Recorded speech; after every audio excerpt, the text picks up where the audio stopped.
Moraï Verabota et Mishpaha Yekara à Bordeaux à présent, avant la fête de Shavuot, qu'on appelle étrangement la fête des semaines. Je n'ai pas trouvé d'explication, mais on en parlera plus tard. Et nous abordons maintenant le 4e livre du Pentateuch. Il s'agit du livre de Bamidbar, traduction dans le désert. Nachon. Les 5 livres de la Torah, c'est Bereshit. Bereshit, il s'agit des Avot, qui traitent la question des patriarches. Shemot, ça traite du travail de Moshe et Aaron, en Égypte. Vaikra, on l'appelle Torah de Kohanim. Elle énonce les différentes lois des prêtres à l'intérieur du Mishkan. Bamidbar, c'est le désert. C'est-à-dire que, en principe, quand on a quitté l'Égypte, on aurait dû arriver en Eretz Israël tout de suite au bout de 11 jours. De l'Égypte jusqu'à Kadesh Barnea, la frontière d'Israël, 11 jours. Et le de 11 jours, combien on va mettre? On va mettre 40 ans. Donc c'est des bayotes. C'est le livre du chemin. Et quand dans les Massarot et tout, il va se passer un tas de problèmes qu'on évoquera ultérieurement. Et on évoque aussi surtout le rôle des Lévi'im. Parce que les Lévi'im, eux, n'ont pas de Nahala en Eretz Israël, n'ont pas d'héritage. Toutes les tribus, ils ont eu un héritage, Reuben, Shimon, etc. Mais Lévi, non. Quand ils vont arriver en Eretz Israël, on ne leur donne pas un héritage tribal de leur tribu, mais on va les installer dans 48 villes, au nord, sud, est, ouest, étant donné qu'ils doivent jouer le rôle d'enseignants de la Torah pour le Ham Israël. 42 villes pour les Lévi'im, plus 6 qu'on appelle Aré Amiklat, les villes de refuge. Qu'est-ce que ça veut dire ça? Ça veut dire si quelqu'un, Barminan, il a tué involontairement quelqu'un, et il a peur d'être tué par un proche de la famille, n'est-ce pas, de la victime, vite il doit se sauver dans les villes de refuge, qu'on appelle Aré Amiklat. Il y en avait comme ça 6 en Eretz Israël. 42 ici, ça fait 48. D'accord? C'est les villes où on installe les Lévi'im. Et donc, moi je ne veux pas prêcher Moshe Rabbeinu le malheureux pendant 40 ans. Il va prêcher dans le désert. Quand on prêche dans le désert, ça veut dire qu'on n'est pas tout le temps écouté, il va avoir des ennuis. Et donc cette paracha commence par nous indiquer qu'il faudra faire le recensement du peuple juif, c'est-à-dire compter le nombre des enfants d'Israël. Or, le premier pasuk de la paracha est dit « Se'u et rosh kol adat ben Israël, kol hayotze saba, mi ben 20 shana, kol yotze saba » En vérité, on ne fait pas le recensement de tous, mais uniquement des garçons qui ont atteint déjà l'âge de 20 ans. Et qui c'est qu'on va compter? Devine la définition des gens qu'on va recenser. Kol yotze saba. Ceux qui vont à l'armée. Waouh, tu te rends compte? Donc on accorde une importance extraordinaire. Il compte à nos yeux surtout ceux qui acceptent de se mobiliser pour l'armée et défendre Am Israël, comme ça a été le cas contre Amalek Nachon. Et donc pourquoi à l'âge de 20 ans? Parce que l'âge où on a une certaine force. Comme disait le Pirkei Avot, mi ben 20 shana l'irdof. Dès qu'on a 20 ans, on est capable de poursuivre nos ennemis. Et alors, Kadosh Baruch Hu demande à Moshe et Aaron, vous allez compter le peuple juif. Quelle expression il utilise pour dire compter? Se'u et rosh. Vous allez lever la tête. J'ai adoré cette expression. Tu te rends compte? Pourquoi vous allez élever la tête? C'est-à-dire vous allez considérer chaque individu. Chaque individu, c'est pas un nombre, c'est pas un numéro, Nachon. Quand tu comptes 1, 2, 3, 4, 5, 6. Non, monsieur, je m'appelle Yaakov, et toi 2. Non, je m'appelle Shimon. Et toi, non, je m'appelle Yehuda. Donc c'est Se'u et rosh, bemispar shemot. T'entends? Il faut faire le compte, bien sûr, le nombre, le chiffre, mais il faut l'accompagner immédiatement avec le nom de chaque individu. Un être humain, c'est pas un numéro, c'est une personnalité. On est tous différents les uns des autres, Même si moi je suis un, toi tu es un et lui il est un, d'accord? Voilà pourquoi le texte dit Bemispar Shemot. Donc on a une personnalité et chacun on a notre le Shem, ça veut dire Shem, le Shemma. Pour quelle raison? Ça veut dire que le nom qu'on porte il a une raison. D'ailleurs on dit que quand un enfant il est né, si Dieu veut, les parents ils vont lui donner un nom. Il a fait et le fait qu'ils ont choisi tel ou tel nom, c'est comme s'ils avaient reçu l'Esprit Saint du bon Dieu, choisissait ce nom et inconsciemment il lui donne ce nom qu'il méritait véritablement. Et donc chaque nom est très très important. Et on fait le recensement. On va arriver, et alors ils vont demander à chaque chef de tribu, d'accord, chaque nasi, le chef de la tribu d'Éhouda, celui de Shimon, celui de Issachar, Zvouloun, c'est eux qui vont les aider à faire le recensement. Ils vont aller chacun dans les tentes de leur tribu et ils vont compter et noter les noms de toutes les personnalités. D'accord? Comme on vient de le dire. Alors, cette raison-là, elle est merveilleuse, mais elle dit que si tu fais que des numéros, tu comptes que des numéros, c'est Barminan, ça amène le Aïn Ara, le mauvais œil. Très sincèrement, moi, au fond de moi-même, je n'aime pas cette histoire de Aïn Ara. La Gemara elle-même dit Mendak vite rapide. Celui qui a peur du Aïn Ara, et ça lui arrive le Aïn Ara, Barminan. Mais moi, je ne pense pas. Moi, on peut penser sur moi ce qu'on veut. Franchement, ça ne m'intéresse pas du tout. Je suis au-dessus, en dehors, pour ainsi dire, de ce que quelqu'un qui pense que je suis fort, que je suis riche, que je suis beau, que je suis... Et alors, il pense ce qu'il pense. Il y a une jalousie qui est merveilleuse et qui n'est pas du Aïn Ara, tu sais laquelle? C'est Qin'at Sofrim Tarbih Ukhma. Il y a fait. Je suis jaloux d'un type, mais jaloux pas dans le sens négatif, mais positif. Waouh, comme il est intelligent, ce type, extraordinaire. Je l'adore, je l'aime. Et le fait que j'ai une expression positive, d'accord, même si c'est envieux, entre guillemets, eh bien, moi, ça va augmenter ma propre sagesse à moi, d'accord? Et donc, bon, maintenant, il y en a, d'ailleurs, pourquoi on dit le mauvais œil? En hébreu, c'est Aïn Hara. Pourquoi on dit un œil mauvais œil? Pourquoi on ne dit pas Aïnaïm Raot? On devrait dire ça, non? Ceux qui ont Aïnaïm, les yeux. Alors, si on a choisi les yeux, c'est évident, c'est parce que pour pouvoir apprécier ou déprécier quelqu'un, il faut le regarder. Lui ou sa propriété ou ce qu'il fait, d'accord? Et pourquoi on dit le mauvais œil? Un seul œil. D'ailleurs, je ne sais même pas si l'Aïn Hara, c'est l'œil gauche ou l'œil droit. Je pense que c'est l'œil gauche, peut-être. C'est peut-être pour dire que, qu'est-ce que c'est que le mauvais œil? C'est quelqu'un, il voit partiellement les choses, tu vois. Il n'est pas intelligent. Quand tu vois avec les deux yeux, le droit et le gauche, ça veut dire que tu peux analyser la totalité de la chose et tu peux la comprendre. Ne dis pas celui-là il est riche parce que il n'a pas volé, il a travaillé. Ne dis pas celui-là il est trop intelligent parce qu'il a étudié, etc. D'accord? Alors quand on dit au singulier, ça veut dire il utilise un seul œil. Ce qu'on appelle ça le mauvais œil. Il voit qu'une partie, il voit les choses partiellement. Il ne sait pas les analyser du début jusqu'à la fin, comme il convient. D'accord?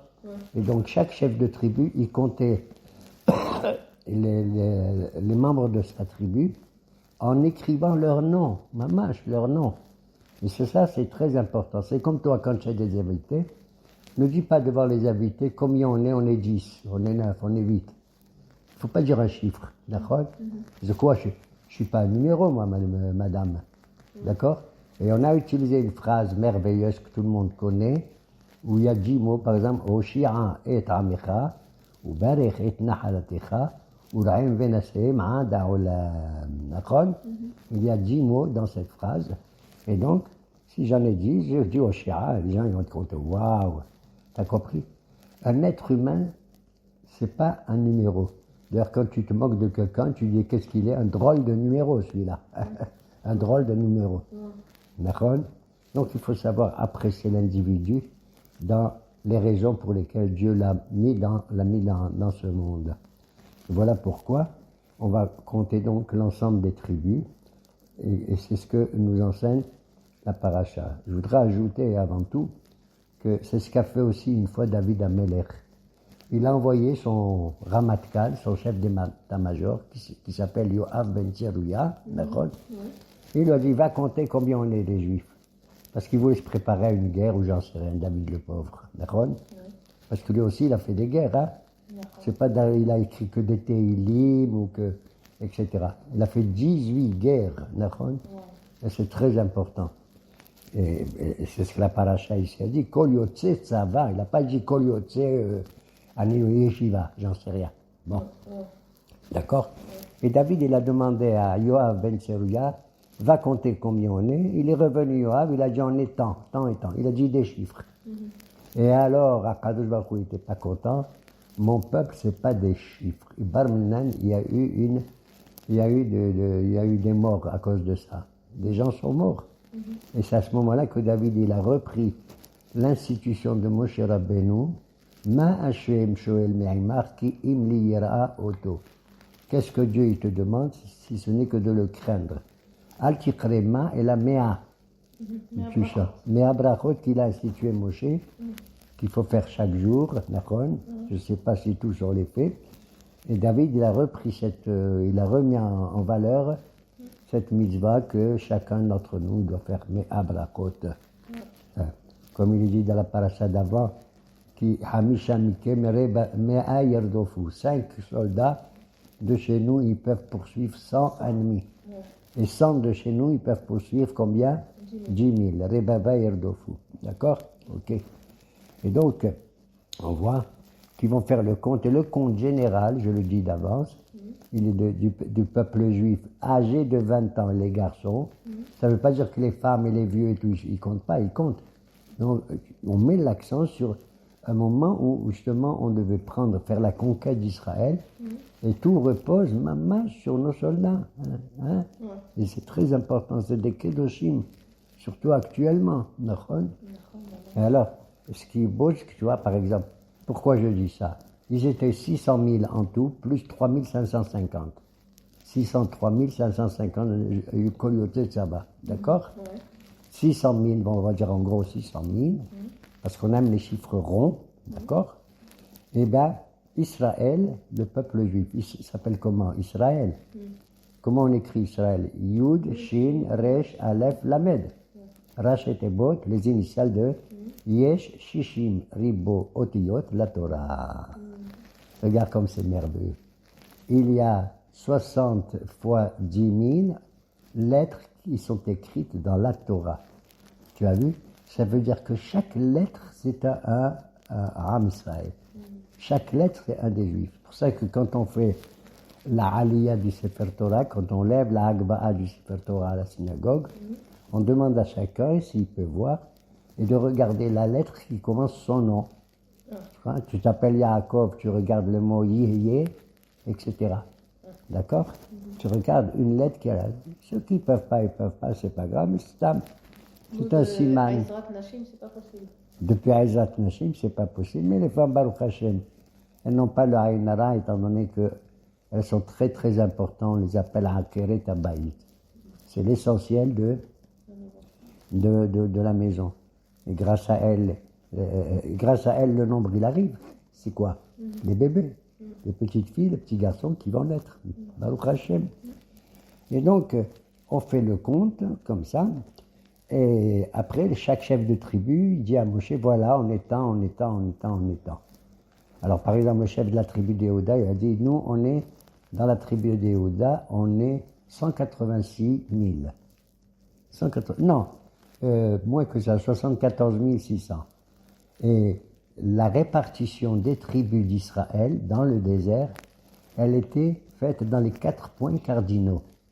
C'est-à-dire, à l'est, c'est-à-dire le début de la marche des Juifs dans le désert, c'était qu'il y avait 3 tribus, qui avaient un drapeau chacun. C'était Yehuda, Issachar et Zvouloun. Quand tu fais le compte général de Yehuda, Issachar et Zvouloun, tu obtiens combien? 186 000. Alors, qu'est-ce que c'est que 186? Ça, c'est des remazim sans plus. C'est quoi 186? D'après nos hakamim, c'est exactement le nombre au carré du nom de Dieu. Yud Ke Vav Ke. Yud Ke Vav Ke, c'est quoi Yud? C'est 10. 10 fois 10, 5 fois 5, 6 fois 6, et encore 5 fois 5. En tout, ça fait 186. Waouh! Voilà pourquoi nos Hachamim ils disent que Yehuda avec Issachar et Zvouloun, ils vont les premiers marcher dans le désert, ils prennent le chemin le plus, la file la plus importante, d'accord? Et ils représentent la Torah et le nom de Dieu, d'accord? 186. C'est à l'est. On dispose Yehuda à l'est avec Issachar et Zvouloun. Au sud, c'est-à-dire à droite, c'est le sud, on mettait Réhouben, Shimon et Gad. On mettait ces trois tribus-là. Et ces trois tribus-là, on a fait le compte général, ils étaient, combien ils étaient eux? Ils étaient 151. 151 000. Or, 151, tu sais ce que c'est? Non. C'est exactement le miloui, le remplissage des noms de Dieu. Le premier nom de Dieu, c'est Ehye, Aleph, Ehye, Yud, Ehye. T'as compris? 1 fois 1, 5 fois 5, 10 fois 10 et 5 fois 5. Ça fait exactement 151. C'est le nom de Ehye.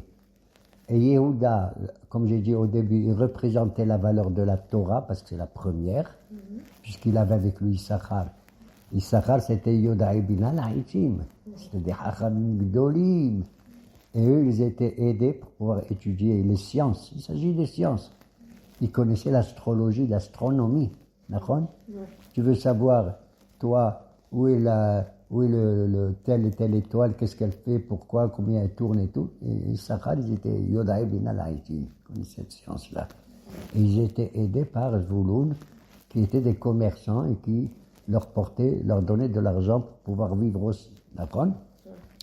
Donc, à droite, j'ai dit Réhouben, Shimon et Gad, ils étaient 151, c'est la Gematria, le milouï de Ehye, je serai, d'accord? Et eux, ils représentent au sud exactement la valeur de la Teshuva. Car on n'est pas tous on n'est pas tous à 100% des tzadikim. Il nous arrive tous de faire des erreurs, des fautes, etc. Ce qui a été le cas de Réhouben, le pauvre. Quand il est parti, qu'il est revenu, il n'a pas trouvé Yosef dans le puits et tout et tout. Et Shimon, il a fait des bêtises, et on verra plus tard. Hein? Surtout la tribu de Shimon. Et puis Gad, c'est un des fils de Bilha, des servantes. Eux, ils sont au sud et ils représentent la Teshuvah. D'accord? À l'ouest maintenant, du camp d'Israël, il avait les trois tribus de Ephraïm, Ménaché et Binyamin. C'était tous les enfants de Rachel Imenu. D'accord? Et eux, le nombre qu'ils avaient, 108 000, Koliot Saba. D'accord? C'est quoi 108? C'est Hok, Hetekouf. Et c'est quoi Hok? Hok Lahmechem.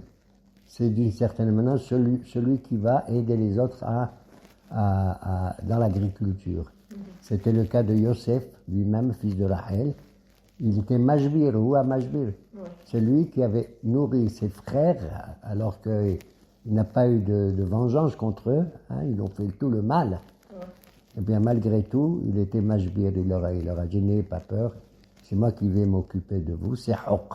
Hok, Lahmechem. Ça, c'est à l'ouest. Et au nord du camp d'Israël résidaient les trois tribus Dan, Naphtali et Asher et Naphtali. D'accord? Ils étaient au nord et ils représentaient, eux, la valeur, la vertu, la qualité. Ah, j'ai pas dit Ephraim, Ménaché, Binyamin, c'est la Gebura, c'est la puissance, la force. Dan, Naphtali et Asher représentaient la richesse. Pourquoi? Parce que si tu vois surtout chez Asher, on a dit de lui, mais Asher, Shemena Lahmo. Asher, il avait un pain qui était très riche en huile. C'est une image de la richesse, d'accord? Et eux, ils étaient combien? Ils étaient 157 000. C'est la gematria du mot Zakin. Comme on a dit de Dan les Annek, Zakin, Minabbashan. Bon, tout ça, ce sont des remazines. Maintenant, quand Moshe et Aaron, Ils ont disposé Yehuda à l'est, Réhouben au sud, Éphraïm à l'ouest et Dan au nord. Comment ça se fait qu'ils ont accepté? Ils ne se sont pas disputés. Hein? Si c'était moi là-bas, j'étais là-bas à la place de Dan. Je dis, pourquoi tu me mets au nord à moi? Il fait froid. D'accord? Pourquoi tu as mis Yehuda en premier? Pourquoi Ephraim il est là? Il n'y a pas eu de bagarre entre eux. Tu sais pourquoi? C'était par les Urim et Tumim ou c'était par Roi HaKodesh? C'est une réponse que tu donnes, que j'admets d'une certaine manière, mais c'est un phénomène historique. Tu sais pourquoi? Parce que les 12 tribus, les 12 enfants de Yaakov Abinu, quand il est mort Yaakov, il était sur son cercueil. Ils l'ont transporté depuis l'Égypte jusqu'à Hébron. Et Yaakov, c'est lui qui a dit à chaque tribu où il faut se mettre. Il a dit, toi Yehuda avec Issachar, vous allez attraper mon cercueil devant. Toi Réhouben, Shimon égal, vous allez attraper à droite. Toi Ephraim, Benjamin, vous allez attraper derrière le Aaron. Et toi Dan, Asher à gauche. Donc chacun, il savait quelle était sa vraie place et sa vraie valeur. Peu importe où on est, l'essentiel c'est que chacun il a véritablement sa valeur. Et alors on voit que le camp il est comme ça, et au milieu du camp, qu'est-ce qu'il y avait? Les Lévi'im, d'accord? Moshe, Aaron et ses enfants, ils étaient à l'est avec Yehuda. Comment il s'appelle? Kehat, parce que Lévi il avait 3 enfants. Kehat, Gershon et Merari, d'accord? Kehat, il était à côté de Réhouben. L'autre, Gershom, il était à l'ouest avec Binyamin. Et l'autre, le dernier, Merari, il était au nord avec Dan. D'accord? Donc il n'y a pas eu de dispute. Et on voit que c'est comme un cercle comme ça. Il y avait les tribus. Après, à l'intérieur, il y avait les Lévi'im avec Aaron et Moshe. Et encore à l'intérieur des Lévi'im, qu'est-ce qu'il y avait? Le Mishkan, le sanctuaire, d'accord? Qui est le cœur, le lèvre de tout le peuple d'Israël. Avec le Kodesh HaKodashim, avec tout ça. Et ainsi, on voit que le cœur, c'est le centre du corps humain, véritablement. Et que la Shekhinah qui avait quitté le Har Sinaï, puisqu'ils avaient reçu la Torah, Nachon, elle était fixe, elle était immobile, cette Shekhinah, dans le Har Sinaï, Nachon, parce que là-bas, dans le Har Sinaï, ils avaient vu des choses étranges, ils avaient même peur, après avoir écouté les 2 premiers commandements. Ils disent, nos maîtres, dans le Midrash de Bamidbar, ils disent, pourquoi Bamidbar? Parce que là-bas, il y avait Esh, Maïm ou Midbar. La Torah était donnée avec du feu, de l'eau et du Midbar, Nachon. Ce sont 2 extrémités qu'il faut faire la paix entre eux. Parce qu'en général, le feu, il éteint l'eau, il éteint le feu. Et le feu, il fait évaporer l'eau. D'accord? Eh bien, on dit non. Il faut s'arranger qu'on soit comme les malachim. Tiens, un malach de feu, c'est Gabriel. Tiens, un malach de Hesed de d'eau, c'est Michael. D'accord? Jamais ils ont eu une rivalité l'un contre l'autre. Jamais, jamais, jamais. Chacun, il a sa mission à accomplir. Et voilà pourquoi la Torah qui a été dans le Sinaï avec le feu et l'eau, elle va accompagner dans le Mishkan le Ham Israël. Il faut faire la paix même entre 2 éléments qui sont contradictoires, comme le feu et l'eau. Et c'est une vertu, c'est une qualité. Quel est le mot en hébreu qui désigne le feu et l'eau en même temps? Quand tu lèves les yeux, il y a fait Shamaïm. Sham, Maïm, et Shamaïm, c'est aussi Esh ou Maïm. Esh ou Maïm. Alors on voit que cette valeur de faire le recensement, d'accord, où chaque individu y compte, quel qu'il soit riche, qu'il soit pauvre, qu'il soit grand, qu'il soit petit, qu'il soit très intelligent au moins, etc., peu importe, et chacun il a mamash une valeur. C'est ce que disent les Pirkei Avot qu'on lit d'ailleurs entre Pessah et Shavuot, dans les synagogues. Hein? Et on introduit chaque Pirkei Avot par la phrase connue de tous, Kol Israël yesh lahem Helek le'olam haba. Alors là, je deviens dingue. Ça veut dire Kol Israël, tout le monde? Même Korah? Oui. Ah bon? Chacun. C'est-à-dire même s'il a fait des bêtises dans sa vie et qu'il va être puni plus ou moins, au nom de Dieu, hein, pas de nous. Et que Barminan, même s'il va au Gehinam, au bout d'un certain temps, seul Hachem il sait quelle est la durée de la souffrance de l'individu, de la punition. Il le fait sortir de là-bas et il le met au Gan Eden. C'est ça ce que veut dire Kol Israël. Shlaim Helek Leolam Abba Shneimar Ya'amir Kulam Tzadikim. Leolam. Tu as vu Leolam. Qu'est-ce que c'est Yershu Haaretz? Quand quelqu'un est meurt sur terre, il n'est pas sur terre, il est là-haut, Olam Abba. Le mot Eretz ici, ça veut dire c'est la vie réelle, c'est le sakhar qu'on attend qu'Hachem doit nous donner. C'est comme des plantes que j'ai plantées moi-même, ils sont l'œuvre de mes mains, dit Akadosh Baruch Hu. Et cette Gemara, elle est étonnante, parce qu'il dit Kol Israël Shlaim Hayrik L'Olam Haba, et elle continue, elle dit sauf qui? Il y en a 4 qui n'ont pas l'Olam Haba. Et leur nom, il commence par Aleph, Bet, Gimel et Dalet. Aleph, c'est Ahitophel, un conseiller affreux, du temps de David, un homme intelligent, mais affreux. Bet, devine qui c'est? Bil'am. Attends, mais c'est un goy. Gimel, qui c'est? C'est Gehazi, c'était le serviteur du prophète Elisha, Naron, Ben Shaphat, qui a fait des bêtises aussi. Et le Dalet, c'est Doeg Adomi. C'est lui qui a commis des problèmes graves à David Amelech Misken. Et alors après, les Dorché Reshumot, il y a des rabbins qu'on appelle les Dorché Reshumot, hein. Ils disent oui, ceux-là, ils n'ont pas droit au Olam Haba, mais en vérité, au bout d'un certain temps, ils vont avoir le Olam Haba. Je deviens dingue. Donc, Kol Israël. Même ceux qui vont être punis, ils auront aussi. Il a fait. Je voulais le dire, et toi, ma fille, je tiens à dire, Moraï Verabotaï, que j'ai étudié avec ma fille Déborah. Comme elle a dit, Vatachar Déborah, incroyable. Qu'est-ce que tu me mets Bilam, le salopard? Excusez-moi l'expression. On va voir dans la paracha de Balak tout ce qu'il a fait, qui voulait maudire Israël. Et à Kadosh Baruch Hu, au lieu des bénédictions, il met des bénédictions dans sa bouche. Hein? D'accord? Deuxièmement, c'est un goy. Et alors? Qu'est-ce que ça veut dire deuxièmement, c'est un goy? Pourquoi il n'y a pas des goyim qui méritent aussi le Olam Haba? Excuse-moi. Hasidé Umot HaOlam.